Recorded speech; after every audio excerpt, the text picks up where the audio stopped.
Hello friends, exercise 2.3 से question number 5 का fourth part करेंगे इस वीडियो में।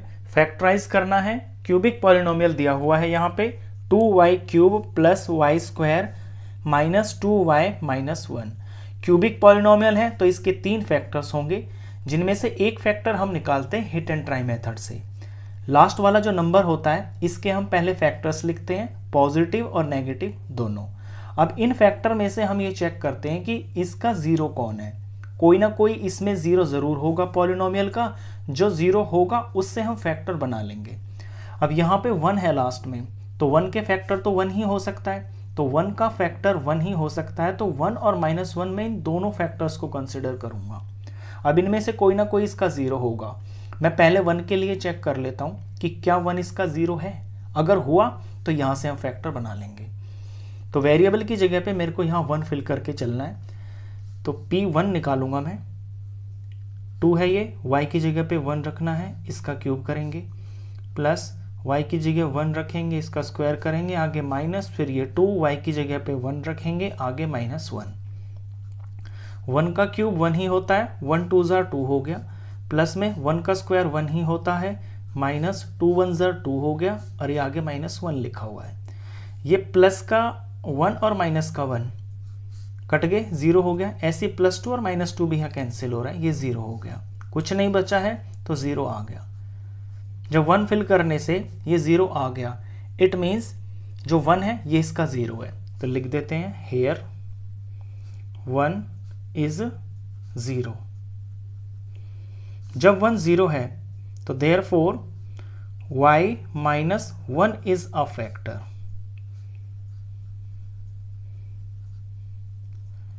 जीरो पता चल गया। जब जीरो होता है तो उसका साइन उल्टा होके वेरिएबल के आगे, जैसे यहाँ पे 0 तो 1 है, तो इसका फैक्टर हो जाएगा y माइनस 1। अगर 0 -1 होता तो फैक्टर होता y प्लस 1। जो जीरो का साइन होता है उसका उल्टा साइन लग जाता है यहाँ फैक्टर बनने के लिए। तो एक फैक्टर तो हमें पता चल गया। अब इसके जो दो बाकी के फैक्टर्स है ना, वो हमें पता चलेगा जब हम इस पॉलिनोमियल को डिवाइड करेंगे इस फैक्टर से। तो अब हमें यहाँ पे लॉन्ग डिवीजन करनी है, डिवाइड करना है पॉलिनोमियल को, तो इसको अंदर लिखेंगे 2y क्यूब प्लस में वाई स्क्वायर माइनस 2y और -1। डिवाइड करना है y -1 से। अब हर स्टेप में यहाँ पे एक एक टर्म को कैंसिल करते हुए चलना है। सबसे पहले मेरे को 2y क्यूब की टर्म को कैंसिल करना है, तो इसके नीचे मेरे को 2y क्यूब ही चाहिए। वो कब आएगा वो देख लीजिए।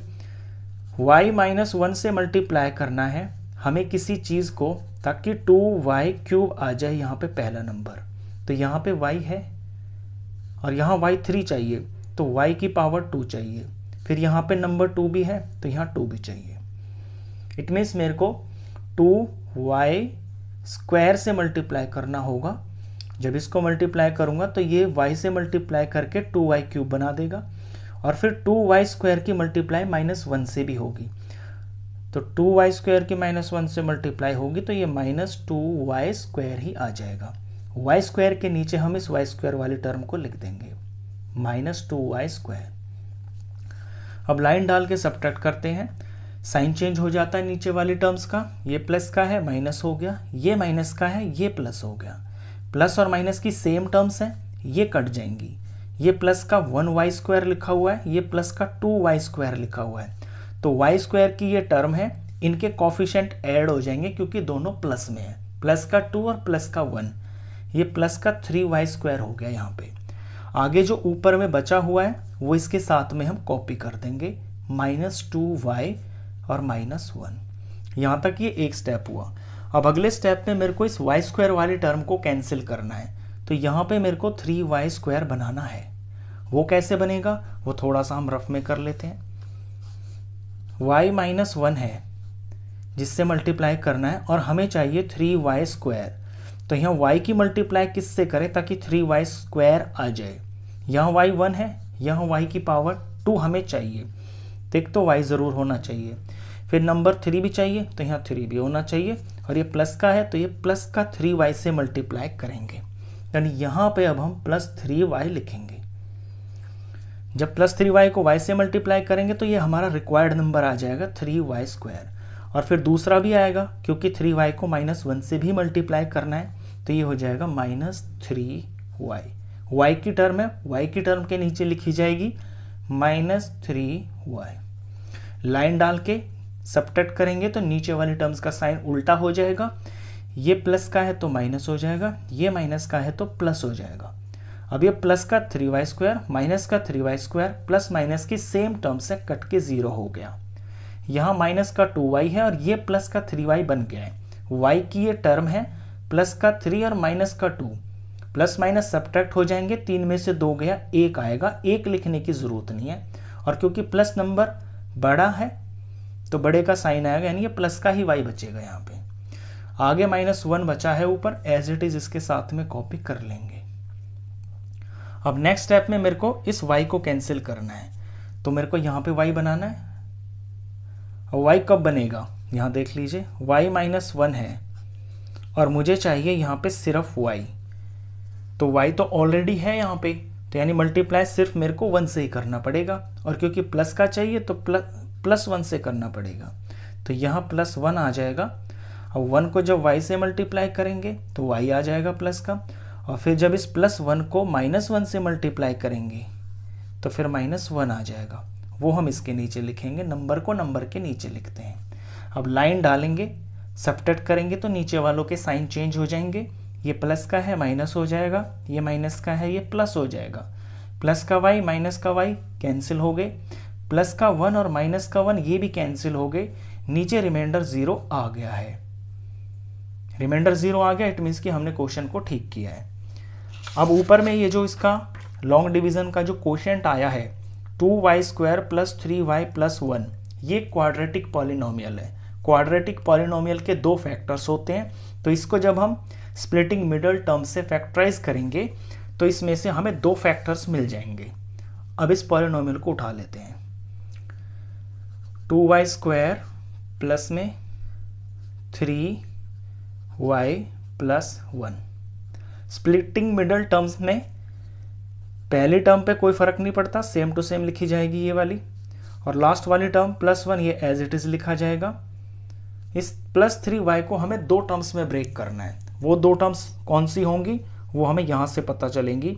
y² का कोफिशिएंट 2 है और बिना y का नंबर यहाँ पे प्लस का 1 है, तो 2 1 2 हो गया। पहले हमें इनका प्रोडक्ट करना होता है। अब 2 के हम फैक्टर्स निकालेंगे तो 2 से डिवाइड करके 1 आ गया। 2 के 2 ही फैक्टर्स आ रहे हैं, 2 और 1। अब इन फैक्टर्स को यूज़ करके मुझे 2 ऐसे नंबर तैयार करने हैं जिनका प्रोडक्ट तो आ जाए ये 2, ये वाला 2 जो इनका प्रोडक्ट आया था, और जिनका सम आ जाए ये बीच वाला नंबर जो कि यहाँ y का कोफिशिएंट है, ये प्लस का 3 चाहिए मेरे को। तो ऐसे 2 नंबर तो यहाँ पे पॉसिबल, ये 2 और 1 ही है, इनसे अलग तो कोई फैक्टर है ही नहीं। तो 2 + 1 अगर मैं करूँगा तो प्लस का 3 आ जाएगा, और 2 को 1 से मल्टीप्लाई करूँगा तो मेरा 2 भी आ जाएगा प्रोडक्ट में। दोनों कंडीशंस फुलफिल हो रही हैं। इट मीन्स ये जो 3y है इसको मैं ब्रेक करूँगा 2y + 1y में, तो +2y और +1y। 1 कोफिशिएंट कभी लिखते नहीं है, चाहे तो आप लिख भी सकते हो, बिना 1 के ही हम वेरिएबल को लिखते हैं। अब ये 4 टर्म्स हो गई हैं। पहली 2 टर्म में से कॉमन लेंगे तो इसमें 2y² + 2y, तो 2 दोनों में है नंबर कॉमन, उसके बाद y भी दोनों के अंदर है। ब्रैकेट स्टार्ट किया, यहाँ 2y बाहर आ गया तो 1y बच गया, आगे +2y सारा ही बाहर आ गया। जब सब कुछ बाहर आ जाता है, कुछ नहीं बचता, तो वहाँ 1 होता है, क्योंकि इसको 1 से मल्टीप्लाई करेंगे तो यही आएगा। आगे देखिए दोनों में प्लस का साइन है, प्लस कॉमन आ गया। y और 1 इनमें कुछ भी कॉमन नहीं दिखाई दे रहा। जब कुछ भी कॉमन नहीं होता है तो 1 तो होता ही है, क्योंकि 1 सबके साथ में मल्टीप्लाई लगा हुआ होता है, वो दिखता नहीं है। यहाँ से y बच गया, y 1 y, प्लस यहाँ से 1 बच गया, 1 1 1। अब यहाँ से यहाँ तक एक टर्म है, प्लस के बाद ये दूसरी टर्म है। इन दोनों टर्म्स के अंदर y + 1 दोनों में है, तो y + 1 कॉमन आ गया। y + 1 को बाहर ले लेंगे, ब्रैकेट स्टार्ट करेंगे, यहाँ से 2y बच गया पहली टर्म में से, और दूसरी टर्म में से ये प्लस का 1 बच गया। ये हम यहाँ लिख देंगे। अब ये जो 2 आए हैं ये आपके फैक्टर्स हैं इस वाले पॉलिनोमियल के। अब हमारा मेन पॉलिनोमियल था क्यूबिक पॉलिनोमियल, उसके 3 फैक्टर होने थे। एक हमने हिट एंड ट्राई मेथड से ऊपर निकाल लिया y-1 और फिर 2 फैक्टर्स ये आ गए, तो ये तीनों हमारा आंसर है। आंसर में इन सबको एक साथ करके लिख देंगे। y-1 ये एक फैक्टर है और 2 ये हैं y+1 और फिर 2y+1, ये इसके फैक्टर्स हुए। क्वेश्चन खत्म।